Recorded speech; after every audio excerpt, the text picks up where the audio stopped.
దేవుణ్ణి ఎరిగిన వారితో ప్రియులారా పౌలు గారి మాటలు చెప్తున్నాడు. ఏమంటున్నాడంటే, మీరు అవిశ్వాసులతో జోడుగా ఉండొద్దు.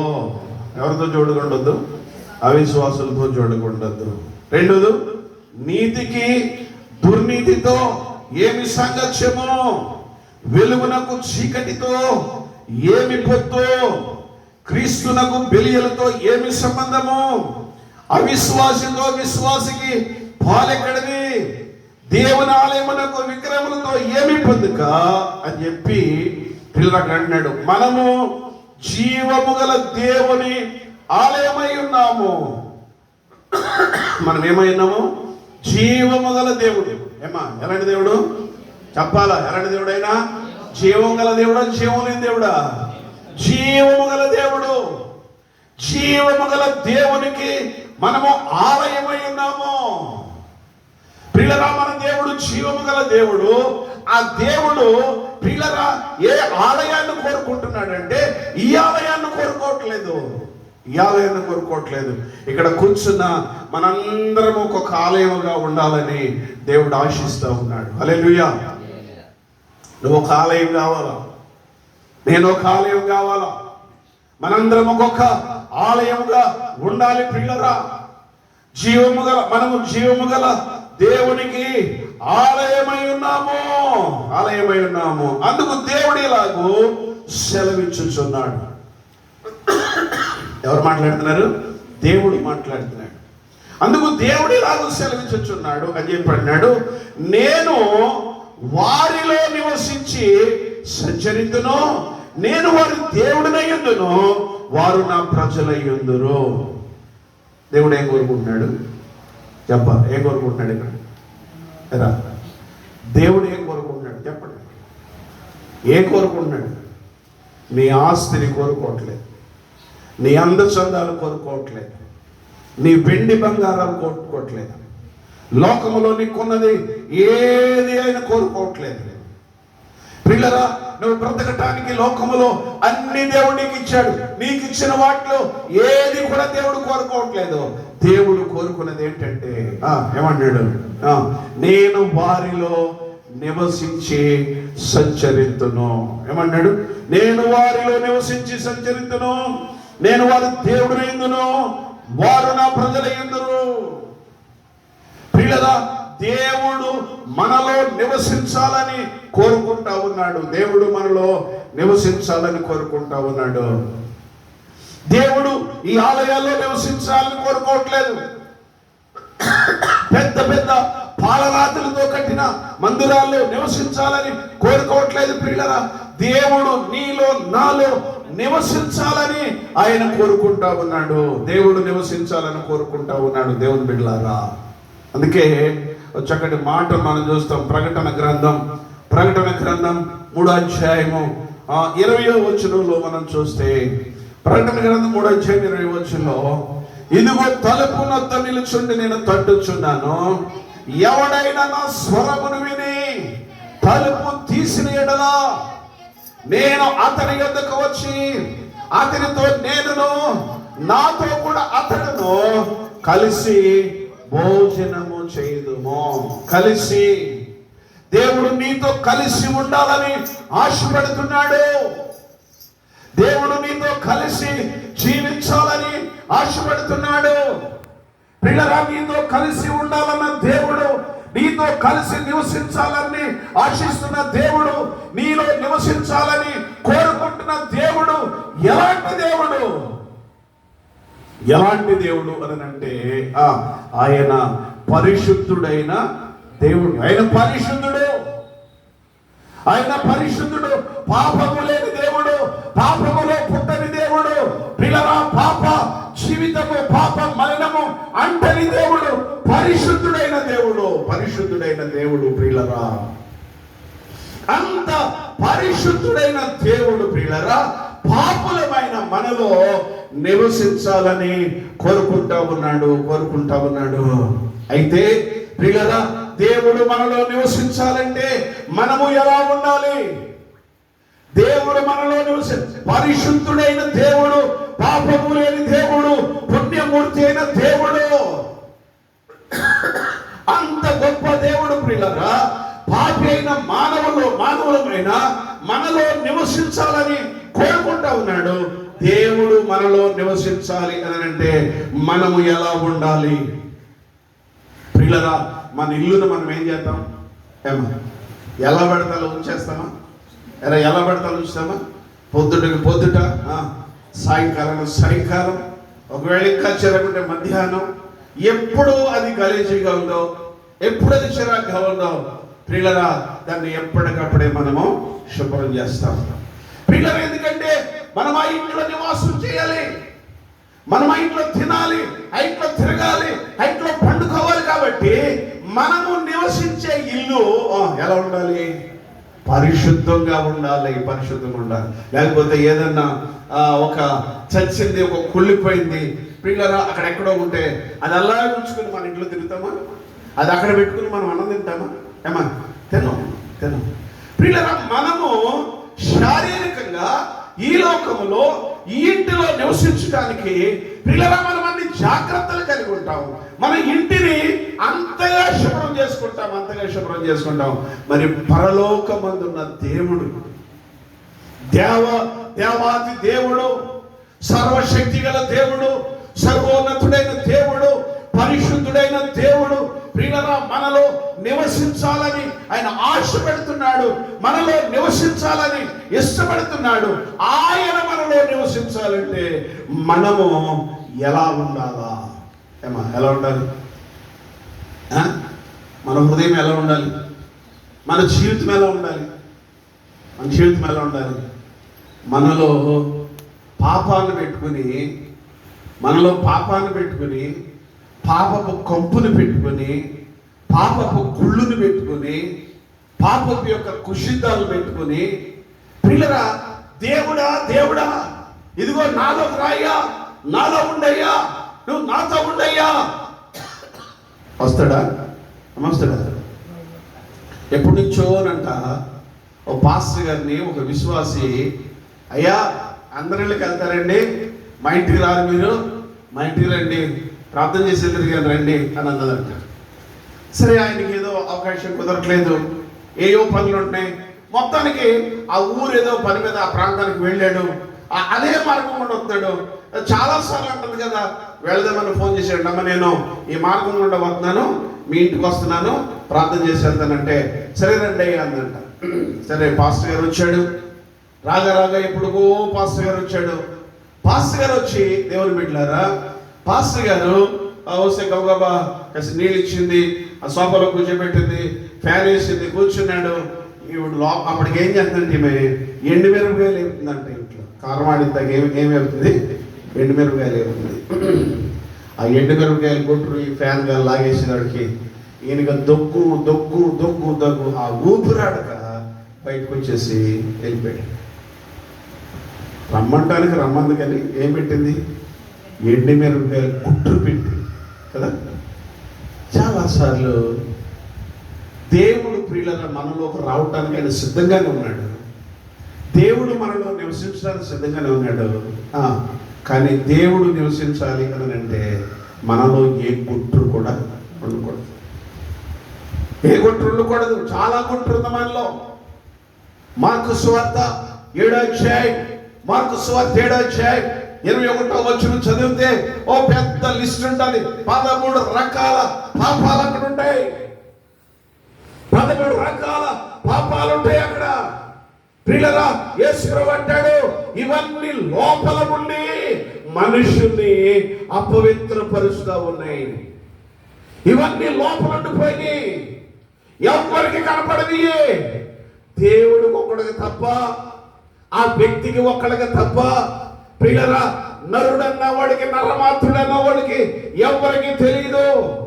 ఈ లోపల ఉన్న ఈ పాపం ప్రియులారా, ఆఖరికి కోట్ల రూపాయలు ఖరీదైన ఆ స్కానింగ్ మిషన్ కూడా తెలియదు. స్కానింగ్ మిషన్ మనలో ఉన్న బలహీనతలని చూపిస్తుంది, కానీ మనలో ఉన్న పాప రోగాన్ని, ఆ పాప కంపుని మాత్రం బయట పెడతారు. ఎవరికి తెలుసు మనలో ఏముందో? ఎవరికి తెలుసు? మన దేవుడికి మనము చేస్తున్న సమస్తము తెలుసు. మనం కూర్చోవటం తెలుసు, మనము లేవటం తెలుసు, మనం పండుకోవటం తెలుసు, మనం నడవటం తెలుసు. ఇంకా బాగా చెప్పాలంటే నీ హృదయములో తలంపు పుట్టక మునిపే అవి ఆయనకు తెలుసు. నీ హృదయములో తలంపు పుట్టక మునిపే అవి ఆయనకు తెలుసు. ప్రియ దేవుని బిడ్డలారా, దేవుడు మనలో నివసించాలంటే ఈ అపవిత్రమైనది ఏది కూడా మనలో ఉండకూడదు. వాటిని మనము తీసివేసుకోవాలా, వాటిని మనము కడిగి వేసుకోవాలా, వాటిని మనం విడిచిపెట్టాలా, వాటి నుండి మనం విడుదల పొందాలా. ప్రియులారా, అలా లేకపోతే కనుక నువ్వెన్ని సంవత్సరాలు క్రైస్తవుడిని, ఎన్ని సంవత్సరాలు క్రైస్తవురాలు చెప్పుకున్నా చివరికి నువ్వు వెళ్ళేది ఎక్కడికో తెలుసా? బగ కాలిపోయే నరకానికి వెళ్ళిపోతావు. కాలిపోతావు. అక్కడ ఎవరు నిన్ను తప్పించలేరు, అక్కడ ఎవరు నిన్ను కాపాడలేరు. కాబట్టి దేవుడు ప్రేమ గలవాడు, దేవుడు కృప గలవాడు. కాబట్టి ఇలాగా అనేక తరుణాలు, అనేక సమయాలు దేవుడు మనకిచ్చి మనతో మాట్లాడుతూ ఉన్నాడు దేవుడు బిడ్డలారా. కాబట్టి దేవుడు అంటున్నాడు, నేను వారిలో నివసించి సంచరిస్తును, నేను వారి దేవుడు ఎందును, వారు నా ప్రజలయ్యందురు. ప్రియులారా, ఆయన ప్రజలుగా మనం ఉండాలి, ఆయన మన దేవుడుగా ఉండాలి, ఆయనకు మనం మహిమకరంగా జీవించాలి, ఆయన మనల్ని బట్టి సంతోషించాలి అనంటే, ఆయన మనలోకి రావాలనంటే, ఆయన మనలో నివసించాలి అనంటే మనము ఎలా ఉండాలి అనంటే ఆ కింద చెప్తున్నాడు, కావున మీరు వారి మధ్య నుండి బయలువెడలి ప్రత్యేకముగా ఉండుడి. ఎలా ఉండాలంట? ప్రత్యేకంగా ఉండాలా. పిల్లల దేవుని బిడ్డలమైన మనం ప్రత్యేకంగా ఉండాలా. పిల్లల మన జీవితం అంతా కూడా ప్రత్యేకంగా ఉండాలా. మన మాటలు ప్రత్యేకంగా ఉండాలా, మన నడవడిక ప్రత్యేకంగా ఉండాలా, మన చూపులు ప్రత్యేకంగా ఉండాలా, మన ఆలోచనలు ప్రత్యేకంగా ఉండాలా. ప్రియులారా, ప్రత్యేకంగా ఉండకుండా ప్రత్యేకించబడిన జీవితం నీలో లేకుండా ఎన్ని సంవత్సరాలు ప్రభువా ప్రభువా ప్రభువా అని చెప్పి నువ్వు ప్రోకులాడినా కానీ చివరికి నువ్వు వెళ్ళేది నరకానికి. దేవుడు నీలోకి రాడు. మంచి పాటలు పాడచ్చు, నాలాగా మంచి ప్రసంగాలు చేయొచ్చు, నా పిల్లల చాలా కొన్ని సంవత్సరాల నుంచి ఒక మంచి విశ్వాస జీవితాన్ని జీవించవచ్చు. ఎన్ని జీవించినా క్రీస్తు లేని నీ జీవితము వ్యర్థం. ఏంటంట? వ్యర్థం. చచ్చినోడితో సమానం. చచ్చినోడితో సమానం. అందుకే అంటాడు, జీవించుచున్నవన్న పేరు మాత్రం నీకు ఉంది కానీ నువ్వేమైపోయావు? చచ్చిపోయావు. బ్రతుకున్నానని చెప్పుకుంటావు కానీ ఆత్మీయంగా చచ్చిపోయావు. ఎందుకంటే దేవుడు నువ్వు కలిగి లేవు, దేవుడు నీలో లేడు. ప్రియులరా, దేవుడు మనలో ఉంటే దేవుడిని కలిగి ఉన్న వ్యక్తి ఎలా ఉంటారో ప్రత్యేకంగానే ఉంటారు. ప్రియులరా, ప్రత్యేకంగా ఉంటారు. చదువు ఒక మాట, ఎజ్రా గ్రంథం 10వ అధ్యాయం 11వ వచనం చదువుకుందాం. ఎజ్రా గ్రంథం 10వ అధ్యాయం 11వ వచనం. ఎజ్రా గ్రంథము 10వ అధ్యాయము 11. ఇప్పుడు మీ పాపములను ఒప్పుకొని ఆయన చిత్తానుసారముగా నడుచుకొనుటకు సిద్ధపడి దేశపు జనులను అన్య స్త్రీలతో విసర్జించి మిమ్మల్ని మీరు ప్రత్యేకపరచుకోండి. ప్రియులారా, ఇశ్రాయేలు ప్రజలు అన్య జనులతో కలిసిపోయారు, అన్య జనులతో సహవాసం చేస్తా ఉన్నారు. ప్రియులారా, అన్య జనుల స్త్రీలతో వ్యభిచారం చేస్తా ఉన్నారు, వాళ్ళు పాపం చేస్తా ఉన్నారు. పైగా వీళ్ళు ఎవరంటే ఇశ్రాయేలీలు, ప్రత్యేకించబడిన జనాంగం, దేవుడు ఏర్పాటు చేసుకున్న జనాంగం. పిల్లరా, వీళ్ళు రాను పిల్లల అన్యులతో కలిసిపోయి, అన్యుల సహవాసాల్లోకి వెళ్ళిపోయి, అన్యుల పద్ధతుల్లోకి వెళ్ళిపోయి, చివరికి భయంకరమైన అన్య స్త్రీలతో వ్యభిచారం చేస్తా ఉన్నారు. పిల్లరా, ఎజ్రా ఆ విషయాన్ని పిల్లల చాలా ఖండితముగా వాళ్ళకి బోధించినప్పుడు, ఎజ్రా వాళ్ళ కొరకు ప్రార్థన చేసినప్పుడు, పిల్లల పరిశుద్ధాత్మ దేవుడు వారిని దర్శించాడు. మొదటి వచనం చదవమ్మ, 10వ అధ్యాయం మొదటి వచనం. ఎజ్రా ఏడ్చుచు దేవుని మందిరం ఎదుట పాపములు ఒప్పుకొని ప్రార్థన చేశాను. ఇశ్రాయేలీయులు అమ్మా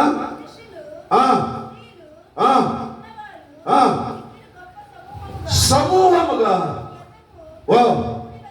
కూడి వచ్చి వారు కూడా ఏడవటం మొదలు పెట్టారంటే, ఎజ్రా ఎప్పుడైతే ఆత్మపూర్ణుడై పరిశుద్ధాత్మతో నింపబడి ఆత్మల భారము కలిగి ఎజ్రా నశించిపోతున్న ఆ ప్రజల యొక్క రక్షణ కొరకు, ఆ ప్రజల యొక్క పాప విమోచన కొరకు ప్రార్థన చేసినప్పుడు పరిశుద్ధాత్మ దేవుడు ఆ ప్రజలను దర్శించాడు.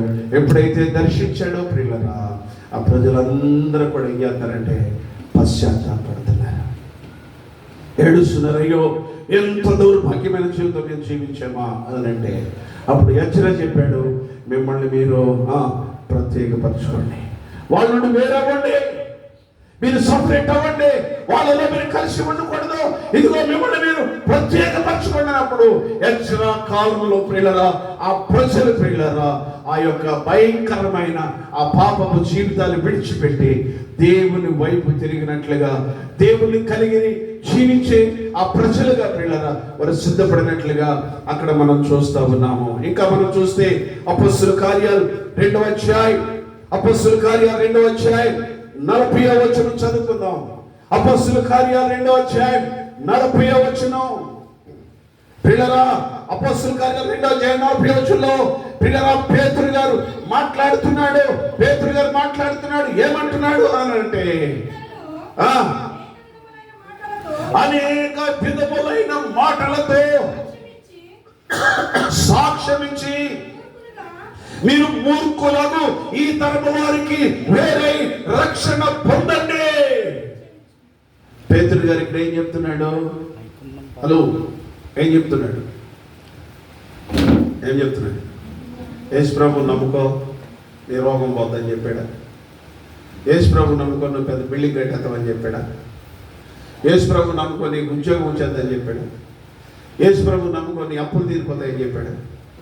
యేసు ప్రభు నమ్ముకో, నీకు అదవుతుంది ఇదవుతుంది చెప్పాడా? అమ్మా, ఇప్పుడు ఏం చెప్తున్నారు? బోధకు ఏం చెప్తున్నారు? అది కాదు, ఈ కోటలో ఆవిడ ఉంది, చాలా అప్పులతో బాధపడుతుంది. అప్పులు లేని వాళ్ళు ఉన్నారు. ఇవాళ 100కి 70 మంది 80 మంది అప్పుల్లోనే ఉన్నారు, అప్పుల బాధలతోనే ఉన్నారు. అప్పు లేని వాళ్ళు లేరు. 100కి 90 మంది రోగంతోనే ఉన్నారు. రోగం లేని మనిషి లేడు. ఇప్పుడు వీళ్ళు ఏమంటారు? ఫలానా సహోదరి చాలా కాలం నుండి దీర్ఘకాల వ్యాధితో బాధపడుతుంది, ఆవిడ లేచిపోద్ది అక్కడ కదా. పేతురు గారు ఇలాంటి కళ్ళపొల్లు మాటలు ఏమి కూడా చెప్పట్లేదు. పేతురు గారు ఇలాంటి మట్టి వాళ్లకు గచ్చిపోతలు పూసే బోధన చేయట్లేదు అక్కడ. పేతురు గారు నిర్మోహమాటంగా మాట్లాడుతున్నాడు. పిల్లరా, మీరు మూర్ఖులకు ఈ తరము వారికి వేరే రక్షణ పొందండి, మీరు సపరేట్ అవ్వండి, మీకు రక్షణ లేదు, రక్షించబడండి. పిల్లరా, పేతురు ఎప్పుడైతే ఆత్మ రోషణతో పరిశుద్ధాత్మ మంటతో పిల్లరా ఆ వాక్యం చెప్పాడు, దేవుని బిడ్డలారా, ఆ వాక్యం విన్న ఆ ప్రజల్లో 3,000 మంది రక్షించబడ్డారు. 3,000 మంది రక్షించబడ్డారు. నేను ఎందుకు చెప్తా ఉన్నానంటే, మనం ఎలా పడితే అలా జీవిస్తూ, మనం ఎలా పడితే అలా నడుస్తూ దేవుడు మనలో ఉండాలంటే అది ఎంత మాత్రము సాధ్యపడేది కాదు. నువ్వు ప్రత్యేకంగా ఉంటేనే దేవుడు నీలోకి వస్తాడు. నీ జీవితం ప్రత్యేకంగా ఉంటేనే దేవుడు నీలో నివసించడానికి అవకాశం ఉంది.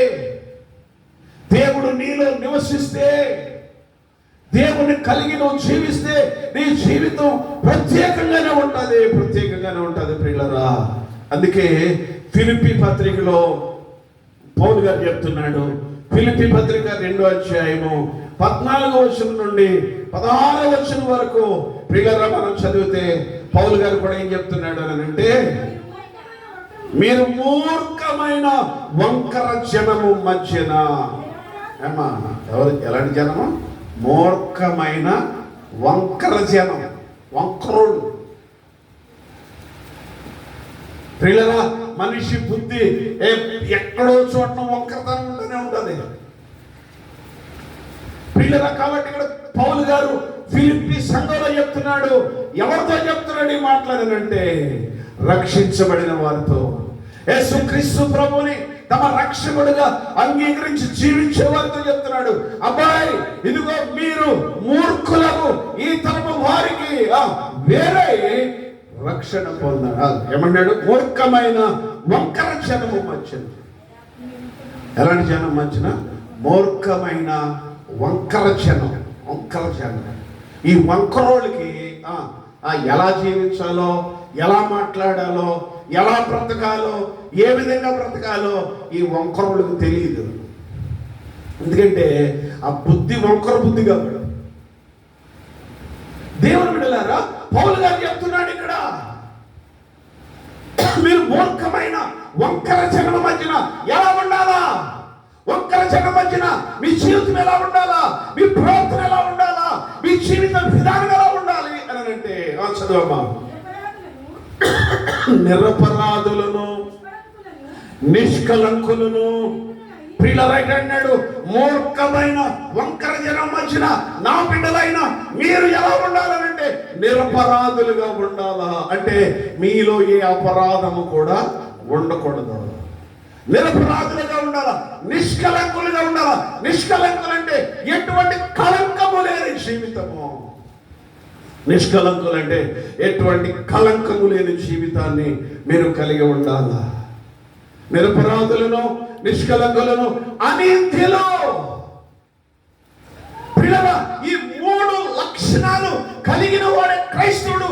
ఈ 3 లక్షణాలు కలిగిన వారిలోనే దేవాది దేవుడు నివసించడానికి అవకాశం ఉంది.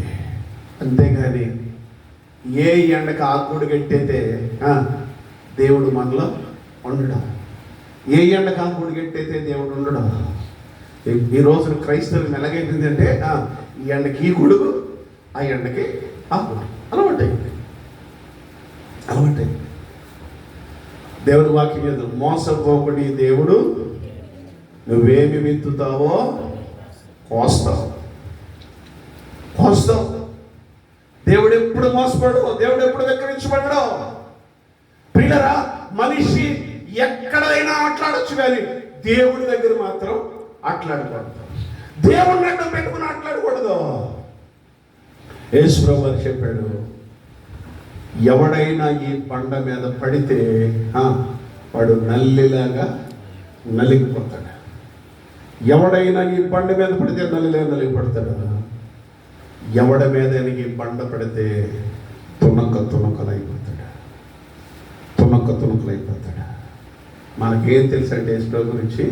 ప్రేమ గల దేవుడు, కృప గల దేవుడు. మనం ఎన్ని పనికి మానేసేలే చేసినా ప్రభువా అంటే క్షమించేస్తాడు. ఎందుకు క్షమించేస్తాడు? ఎందుకు క్షమిస్తాడు? తెలియనప్పుడు చేస్తే క్షమిస్తాడు.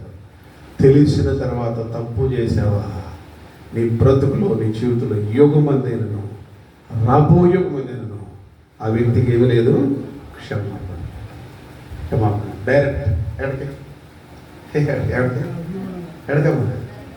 ఎంత బోధ చేసి బోధకు తగినట్లుగా నేను జీవించబోదు డైరెక్ట్. ఇంకా నాకు ఇంకా స్పెషల్ ఉంటుంది. మీలో అనేకులు బోధకులుగా ఉండొద్దు.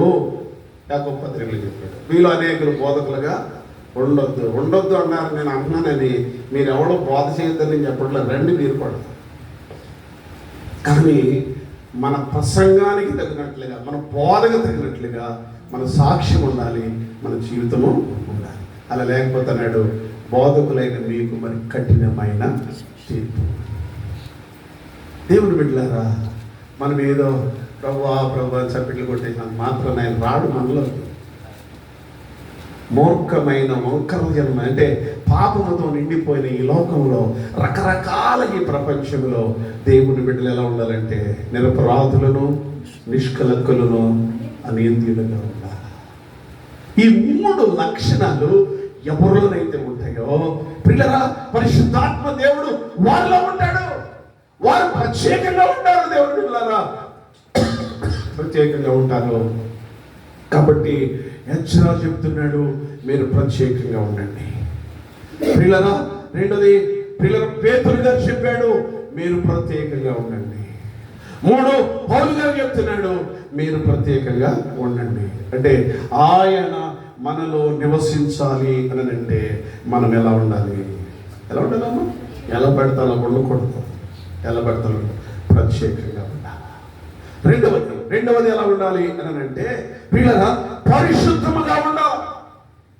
రెండవది పరిశుద్ధంగా ఉండాలా. ఒకటి ప్రత్యేకంగా ఉండాలి, రెండోది ఎలా ఉండాలంటే పరిశుద్ధముగా ఉండాలి. మన జీవితం పరిశుద్ధంగా ఉండాలా. మనం ఎక్కడున్నా, ఏ ప్రాంతంలో ఉన్నా, ఏ స్థలంలో ఉన్నా, పండుకున్నా, లేచినా, పిల్లల మనం తింటున్నా, నడుస్తున్నా, పిల్లల మన జీవితము పరిశుద్ధంగా ఉండాలా. మన నడవడికలు పరిశుద్ధత ఉండాలా, మన ఆలోచనలో పరిశుద్ధత ఉండాలా, మన మాటల్లో పరిశుద్ధత ఉండాలా, మన చూపుల్లో పరిశుద్ధత ఉండాలా, పిల్లల సమస్త ప్రవర్తనలో పరిశుద్ధత ఉండాలా. పరిశుద్ధత ఎందుకు మనము పరిశుద్ధత కలిగి ఉండాలి అనంటే మనలో నివసించాలని ఆశపడుతున్న దేవుడు, మనలో నివసించాలని కోరుకుంటున్న దేవుడు ఎలాంటి దేవుడు అంటే పరిశుద్ధుడు. చదువుదామా మాట? పేతురు రాసిన పత్రిక పిల్లరా 1వ అధ్యాయం 14వ వచనం నుండి 16వ వచనం చదువుకుందాం. నేను పరిశుద్ధుడనై ఉన్న ప్రకారము మీరును పరిశుద్ధులై ఉండుడి రాయబడి ఉన్నది కదా. మీరు విధేయులకు పిల్లలై మీ పూర్వము మీకుండిన అజ్ఞాన దశలో మీకున్న ఆశలను అనుసరించి ప్రవర్తింపక. పిల్లలంటే అన్నాడు, మీ పూర్వము మీకుండిన అజ్ఞాన దశలో మీకుండిన ఆశలు, పూర్వము అజ్ఞాన దశ, పూర్వము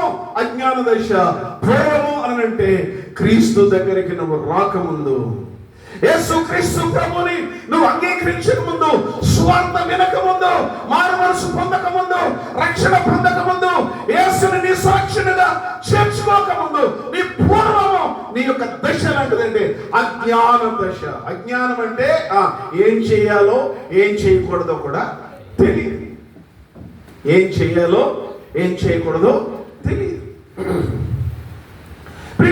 ఆ అజ్ఞాన దశలో మీకుండిన ఆశలను ఇక ఎన్నడూ కూడా అనుసరించకూడదు. ఎందుకంటే ఇప్పుడు పరిశుద్ధుడైన దేవుని దగ్గరికి వచ్చారు. మీరు అజ్ఞాన దశలో నుండి ఆశలు విడిచిపెట్టి మీరు యేసుక్రీస్తు ప్రభు దగ్గరికి వచ్చారు, ఆయన సన్నిధిలోకి వచ్చారు, ఆయన ఆరాధిస్తున్నారు, ఆయన దేవుడిని అంగీకరించారు కనుక ఆయన మీలో నివసించాలి అని అంటే మీరు ఆరాధిస్తున్న దేవుడు పరిశుద్ధుడు, పాపము లేని దేవుడు, మిమ్మల్ని పిలిచిన దేవుడు పరిశుద్ధుడు. వినండి, పరిశుద్ధుడు కనుక ఇదిగో ఆ పరిశుద్ధుడైన దేవుడు మీలో ఉండాలి, మీతో ఉండాలి, మీతో కలిసి ఉండాలి అని అంటే మీకుండిన అజ్ఞాన దశలో మీకుండిన ఆశలను అనుసరింపక. విచారమేంటో చెప్పనా, దుఃఖకరమేంటో చెప్పనా? ప్రభువుని అంగీకరించక ముందు ఏ బుద్ధులు ఉంటాయో, ప్రభువుని అంగీకరించక ముందు ఏ ఆలోచనలు ఉంటాయో, ప్రభువుని అంగీకరించే ముందు ఎలాంటి పరిగమాల జీవితాలు ఉంటాయో, ప్రభువుని అంగీకరించే కూడా చాలా మంది వాటిని విడిచిపెట్టలేదు. ఆ అజ్ఞాన దశను విడిచిపెట్టలేదు. దేవుడు అటువంటి వారిని చూసి సంతోషించే దేవుడు కాదు. దేవుడు అటువంటి వారిని బట్టి మహిమపరచబడలేడు. అటువంటి వారిని బట్టి దేవుని నామం ఏమవుతుందంటే దూషించదు. అటువంటి వ్యక్తులను బట్టి దేవుని నామం అవమానపరచబడుతుంది. దేవుడు అందుకొరక మనల్ని బ్రతికించింది, దేవుడు అందుకొరక మనల్ని పుట్టించింది, ఎంతవరకు సజీవులుగా కాపాడి దాని కొరక దేవుడు బిడ్డలారా ఆలోచన గ్రహింపనేది కావాలా, పశ్చాత్తాపం రావాలి. దేవుని వాక్యం వింటున్నప్పుడు పశ్చాత్తాపం రావాలి, గ్రహింపు రావాలి. రాత్రి పెద్ద కొట్టాళ్ళలో పిల్లల లాస్ట్ వర్తమానం పిల్లలు అందించినప్పుడు చాలా మంది ప్రజలు గ్రౌండ్ అంతా నిండిపోయారు. పిల్లరా చివరిలో వాక్యం ముగించి ప్రార్థన చేస్తుంటే చాలా మంది రొమ్మును పాదుకుని ఏడ్చారు పిల్లరా. కానీ మీరైతే రాళ్ళైపోయి రాళ్ళు ఎన్ని ప్రసంగాలు, ఎంత బలమైన వాక్యము అందించిన కానీ కురివింద కింసల వలె గట్టి పడిపోయారు. మెత్తదనం లేదు, పశ్చాత్తాపం లేదు, భయం లేదు, దేవుని వాక్యానికి లోబడే పరిస్థితి లేదు, దేవుని వాక్యానికి లోబడే పరిస్థితి లేదు. ఎంత కాలము మోసము, ఎంత కాలము వేషము, ఎంత కాలము మోసము, ఎంత కాలము వేషము, అంతలోనే మాయము, ఎంత బుడగయ జీవితం, అంతలోనే మాయము, ఎంత బుడగయ జీవితం, పాపమును విడచి మళ్ళుకోని నీకే క్షేమము, కోపమును రేపకు సొందరాది నీకే. ఏదొక రోజున మన మోసము బట్టబయలయ్యే రోజు వస్తుంది. మన మోసం, మన వేషధారణ, మన అలవాటు ఆచార జీవితం బట్టబయలయ్యే రోజు వస్తుంది. పిల్లలు అప్పుడు ఎవ్వరు కూడా మనల్ని తప్పించలేరు. కాబట్టి పరిశుద్ధుడైన దేవుడు ప్రియులరా పాపులమైన మనలో నివసించాలని కోరుకుంటున్నాడు, ఇష్టపడుతున్నాడు, ఆశపడుతున్నాడు. ఆ పరిశుద్ధుడైన దేవుడు మనలో నివసించాలంటే మన జీవితం ఎలా ఉండాలంటే ప్రత్యేకంగా ఉండాలి.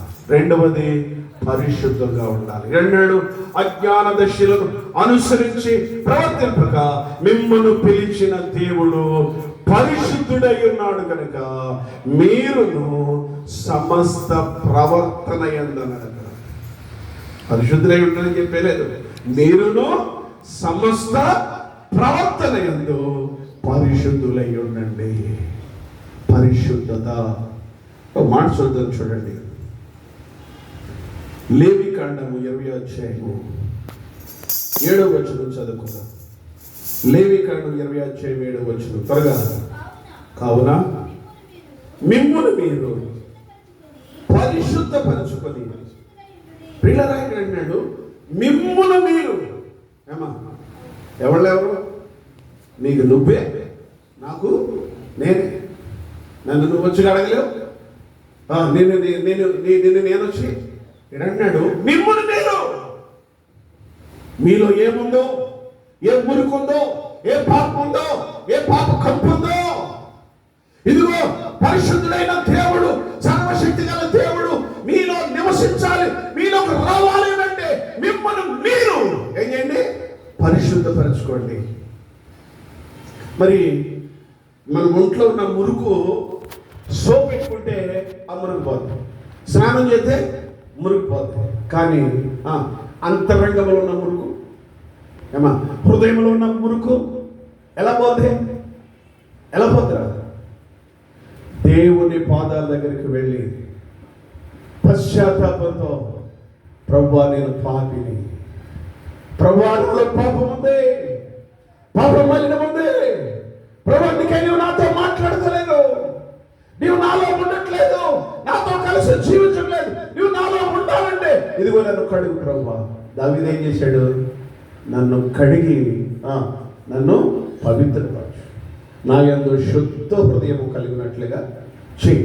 ఈ సోపు కంటే హిమము కంటే తెల్లగా నన్ను కడుగు ప్రభు. మానవులో ఉన్న పాపాన్ని కడిగి పరిశుద్ధపరిచేది ఏ సబ్బు? ఏ సబ్బు? క్రీస్తు రక్తం అనే సబ్బు. క్రీస్తు రక్తం, క్రీస్తు రక్తము ద్వారా కడగబడాలి ప్రియులారా. కాబట్టి పరిశుద్ధులుగా ఉండాలి. ఇంకో మాట చదువు చూడండి, తెస్సలోనికలకు రాసిన మొదటి పత్రిక 4:7. తెస్సలోనికలకు రాసిన మొదటి పత్రిక 4:7. పరిశుద్ధులగుటకే దేవుడు మనల్ని పిలిచెను కానీ అపవిత్రులుగా ఉండుటకు దేవుడు మనల్ని పిలవలేదు. దేవుడు మనల్ని ఎందుకు పిలిచాడంటే పవిత్రులుగా ఉండటానికి, పరిశుద్ధులుగా ఉండటానికి దేవుడు పిలిచాడు, అపవిత్రులుగా ఉండటానికి కాదు ప్రియులరా. కాబట్టి పరిశుద్ధుడైన దేవుడు మనలో నివసించాలనంటే ప్రియులరా మనం ఎలా ఉండాలంటే పరిశుద్ధులుగా ఉండాలి, పరిశుద్ధులుగా ఉండాలి. ఎందుకనంటే పరిశుద్ధత లేకుండా పరిశుద్ధత లేకుండా ఎవ్వరు ప్రభువుని చూడలేరు. హలో చెప్పండి, ప్రభువును చూడాలి, ప్రభువుని చేరుకోవాలి, ఆయన రాజ్యంలోకి వెళ్ళాలంటే ఈ లోకంలో మనం ఏం చేయాలి? ఏముండాలి? మనకి పరిశుద్ధత. పరిశుద్ధత లేకుండా ఎవ్వరు అన్నాడు. ఎవరు అంటే బోధకులు కావచ్చు, విశ్వాసులు కావచ్చు, క్రైస్తవులు కావచ్చు, ఎవ్వరైనా కానీ ఈ భూమి మీద పుట్టిన ఏ మనిషి అయినా కానీ పరిశుద్ధత లేకుండా ఎవ్వరు దేవుని చూడలేరు, దేవుని స్వరాన్ని వినలేరు, దేవుని రాజ్యానికి వెళ్ళలేరు. ప్రియులరా, దేవుడు అంటే నేను వారిలో నివసించి సంచరిస్తున్నాను. ఆయన మనలో నివసించాలంటే ఫస్ట్ మనలో ఏముండాలి? ప్రత్యేకత, ప్రత్యేకమైన జీవితము ఉండాలి. రెండవది చెప్పండి, రెండవది చెప్పాలా? పరిశుద్ధత, పరిశుద్ధమైన జీవితం. మూడవది ప్రార్థనా జీవితం. మూడవది ప్రార్థనా జీవితం. ప్రియులరా, ప్రార్థన ఉండాలి. చూద్దాం ఒక మాట, మత్తయి సువార్త 18:20. మత్తయి సువార్త 18:20. యాలయనగా ఇద్దరు ముగ్గురు తన నామమున ఎక్కడ కూడి ఉందురో అక్కడ నేను వారి మధ్యన ఉందునని ప్రియులరా ప్రభువు సెలవిస్తా ఉన్నాడు. ప్రియులరా, ప్రార్థించే వారిలోకి దేవుడు వస్తాడు. ప్రార్థన అంటే ప్రియులరా అలవాటు ప్రార్థన కాదు, ఆచార ప్రార్థన కాదు, వేషధారణతో కూడిన ప్రార్థన కాదు. ప్రియులరా, ఆ ప్రార్థన దేవుడు వినడు. నీవెంత సేవ చేసినా, ప్రియులరా ఎన్ని రోజులు చేసినా, ఎన్ని సంవత్సరాలు చేసినా ప్రార్థన చేయవలసిన రీతిగా చేయకపోతే కనుక నీ ప్రార్థన ఏమైపోద్ది? పాపం అయిపోద్దంట. కీర్తన గ్రంథంలో చెప్పాడు, వారి ప్రార్థన పాపమగును గాక. ప్రియులరా, ప్రార్థన చేయవలసిన రీతిగా చేయాలా? ప్రార్థన చేయవలసిన రీతిగా చేస్తే దేవుడు ప్రార్థించే వ్యక్తులకి రావటమే కాదు, కానీ ఆ ప్రార్థన ఆ వ్యక్తిని దేవునికి దగ్గరగా చేస్తుంది, దేవుని దగ్గరగా ఉంచుతుంది. ఆ ప్రార్థన దేవుడు ఆ వ్యక్తికి దగ్గరగా ఉంచుతుంది. ప్రార్థించే వ్యక్తి పాపానికి దూరంగా ఉంటాడు, ప్రార్థించే వ్యక్తి లోకానికి దూరంగా ఉంటాడు, ప్రార్థించే వ్యక్తి సాతానికి దూరంగా ఉంటాడు. ప్రార్థించే వ్యక్తిని చూసి లోకం భయపడుతుంది, ప్రార్థించే వ్యక్తిని చూసి పాపం భయపడుతుంది, ప్రార్థించే వ్యక్తిని చూసి సాతానుడు భయపడతాడు. ప్రియులరా, నువ్వు స్థిరముగా నిలబడి ఉండాలి. నీలో ఒక స్థిరమైన జీవితం ఉండకూడదు అని అంటే యేసుక్రీస్తు ప్రభు నీలోకి రావాలి. యేసుక్రీస్తు ప్రభు నీలోకి రావాలి అని అంటే నీలో ప్రార్థించే జీవితం ఉండాలి. ఎలాంటి ప్రార్థన అంటే విరిగి నలిగిన ప్రార్థన, విరిగి నలిగిన ప్రార్థన, కన్నీటి ప్రార్థన, హృదయ భారముతో కూడిన ప్రార్థన. ఆ ప్రార్థన శక్తి నీలో ఉంటే గనక దేవాతి దేవుడు నీలోనే ఉంటాడు, నీతోనే ఉంటాడు, నీతో మాట్లాడతాడు, నిన్ను బలపరుస్తాడు, నిన్ను వాడుకుంటాడు దేవుని బిడ్డలారా. నాలుగవదిగా చూస్తే నాలుగవదిగా చూస్తే ప్రియులారా, ఆయనలో నిలిచి ఉండాలి, ఆయనతో సహవాసం కలిగి ఉండాలి. ఆయనతో ఎప్పుడైతే మనము సహవాసం కలిగి ఉంటామో, ఆయన సహవాసాన్ని ఎప్పుడైతే మనము కోరుకుంటామో ప్రియులారా, ఆయన మనతో ఉంటాడని దేవుని వాక్యంలో మనము చూస్తాము. దేవుని బిడ్డలారా, యోహాను సువార్త 15:5 అంటాడు, ద్రాక్షవల్లిని నేను, తీగలు మీరు. ఎవడు నా యందు నిలిచిండునో, నేను ఎవరి యందు నిలిచిండునో వాడు బహుగా, ఆయన ఎవరిలోనైతే ఉంటాడో వారు ఫలిస్తారు, ఆత్మీయంగా ఫలిస్తారు. విశ్వాసంలో ఫలిస్తావు, ప్రార్థనలో ఫలిస్తావు, ఆత్మీయ జీవితంలో ఫలిస్తావు. ఆత్మీయంగా ఒక ఫలభరితమైన జీవితం నీలో ఉంటుంది. మూడు బారిపోయిన జీవితం నీలో ఉండదు. దేవుని బిడ్డలారా, కాబట్టి దేవుని బిడ్డలారా, యేసుక్రీస్తు ప్రభువు అన్నాడు, నేను వారిలో నివసించి సంచరితును, నేను వారి దేవుడినయ్యుందును, వారు నా ప్రజలయ్యుందును, కావున వారి మధ్య నుండి బయలు వెడలే ప్రత్యేకంగా ఉంది. ఆయన మనలో ఉండాలి, ఆయన మనతో ఉండాలి. ప్రియులారా, మనం ఆయనతో కలిసి ఉండాలి. మన ఆత్మీయ జీవితం ఎక్కడ డ్యామేజ్ అవ్వకుండా, ఎక్కడ దెబ్బ తినకుండా ప్రియులారా, దినదినము దేవుని కృపలో ముందుకు సాగాలి అని అంటే కనుక ఆయన కలిగిన జీవితం మనకు ఉండాలి. ఆయన కలిగిన జీవితం మనకు ఉండాలంటే 4 విషయాలు మేము ముందుంచాను. 10 విషయాలు ఉన్నాయి. మళ్ళా చెప్తాను, నేను ఇదే ప్రసంగాన్ని కంటిన్యూ చేస్తాను. మళ్ళా చెప్తాను, మనం ఎలా ఉండాలో. ఆయన మనలో ఉండాలంటే మన బ్రతుకు ఎలా ఉండాలో, మన జీవితం ఎలా ఉండాలో, మన నడవడికి ఎలా ఉండాలో ప్రియులారా, 4 విషయాలు మీతో నేను పంచుకున్నాను. 1 చెప్పండి, ఇప్పుడు ప్రత్యేకంగా ఉండండి. 2వది పరిశుద్ధంగా ఉండాలా. 3వది ప్రార్థనా జీవితం ఉండాలా. 4వది ఆయనతో అంటు కట్టబడిన వారుగా మనము ఉండాలి. ఆయనతో అంటు కట్టబడిన వారు ఉండాలి. ఈ 4 లక్షణాలు ప్రియులారా మనలో ఉంటే కనుక తప్పనిసరిగా ఆ దేవాతి దేవుడు వారితో ఉంటాడు. వారి జీవితాలు ఎంతో ధన్యకరంగా మార్చబడతాయి. అటువంటి కృప ఈ దినాన్ని పరిశుద్ధాత్మ దేవుడు మనందరికీ దయచేయునుగాక. ప్రార్థన చేసుకుందాం. శక్తి లేదు, నీ వాక్యం పట్ల ఆసక్తి లేదు ప్రభువా, నీ పట్ల ఆసక్తిని కోల్పోయాను, క్షమించయ్యా. మొదట నాకుండిన ప్రేమ నేను విడిచిపెట్టేశాను ప్రభువా. నన్ను క్షమించి నీ సిలువ రక్తములో నన్ను కడుగు ప్రభువా, నన్ను పరిశుద్ధపరచు ప్రభువా. నాలోకి రండి నాయన, నాలోకి రండి ప్రభువా.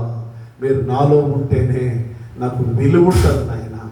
మీరు నాలో ఉంటేనే నా జీవితానికి ఒక అర్థం ఉంటుంది, ఒక పరమార్థం ఉంటుంది నాయన. నీవు లేని బ్రతుకు వ్యర్థం నాయన, నీవు లేని జీవితం వ్యర్థం నాయన. కాబట్టి ప్రభువా, నన్ను క్షమించి గత కాలం నీకు విరోధంగా చేసిన ప్రతి పొరపాటుని క్షమించి ప్రభువా, నన్ను నీ బిడ్డగా నాయన చేసుకో ప్రభువా అని ప్రార్థన చేసుకుందాం. మహాపరిశుద్ధుడు అయిన మా తండ్రి, ప్రేమ కలిగిన మా ప్రభువా, దేవా, మీ పరిశుద్ధమైన మీ పాదములకు వందనాలు ప్రభువా. అయ్యా, మా అందచందాలను కోరుకోవట్లేదు నాయన, మా ఆస్తి అంతస్తులు కోరుకోవట్లేదు నాయన, లోకములో ఉన్నదేది నువ్వు కోరుకోవట్లేదు నాయన. ప్రభువా, మా హృదయాలు మీ మందిరాలుగా ఉండాలని, దానిలో మీరు నివసించాలని ఎంతో ఆశ కలిగి ఉన్నారు ప్రభువా. దేవా, ఇదిగో నాయన, మీరు మాలో ఉండాలంటే మేము ఎలా ఉండాలో, మా జీవితం ఎలా ఉండాలో ప్రభువా, ఈ మధ్యాహ్న కాల సమయంలో ఈ ఆరాధనలో ప్రభువా